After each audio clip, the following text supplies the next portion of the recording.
Bhushi dam दुर्घटनेनंतर प्रशासनाला आता जाग आली आहे। 5 जण वाहून गेल्यानंतर आता या धबधब्याकडे जाणाऱ्या रस्त्यावर आणि जंगल परिसरामध्ये सूचना फलक लावण्यात येतात। एकूण 10 बोर्ड या परिसरामध्ये लावण्यात येणार आहेत आणि दुर्घटना घडल्यानंतर तातडीने जिल्हाधिकारी यांच्या आदेशानुसार सेंट्रल रेल्वे भुशी डॅम यांच्याकडून हे फलक लावण्यात येणार आहेत। तर काल मोठी दुर्घटना घडलेली होती। 2 दिवसांपूर्वी दुर्घटना घडली होती। भुशी डॅमच्या बॅकवॉटरमध्ये 10 जणांचं एक कुटुंब उतरलं होतं। यामध्ये 5 जण इथल्या पाण्यामध्ये वाहून गेले।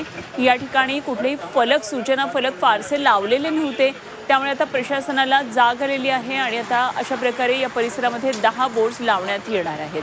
तर इथला आढावा घेतला आमचे प्रतिनिधी चैत्राली राजापूरकर यांनी।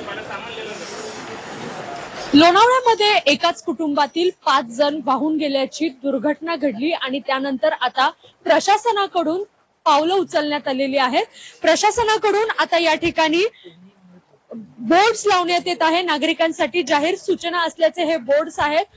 या ठिकाणी ज्या ठिकाणी ही घटना घडली या धबधब्याजवळ, त्या धबधब्याच्या जवळच हे अशा प्रकारचे बोर्ड लावण्यात येत आहे। नो एंट्री असताना देखील पर्यटक जे आहेत ते नको ते धाडस करत या ठिकाणी जात असतात। जंगल जे आहे ते पार करून त्या धबधब्यावरती जात असतात।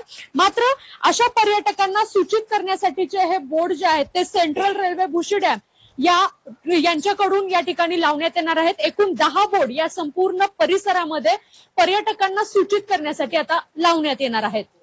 Chaitrali Rajapurkar, Zee Media, Lonavala.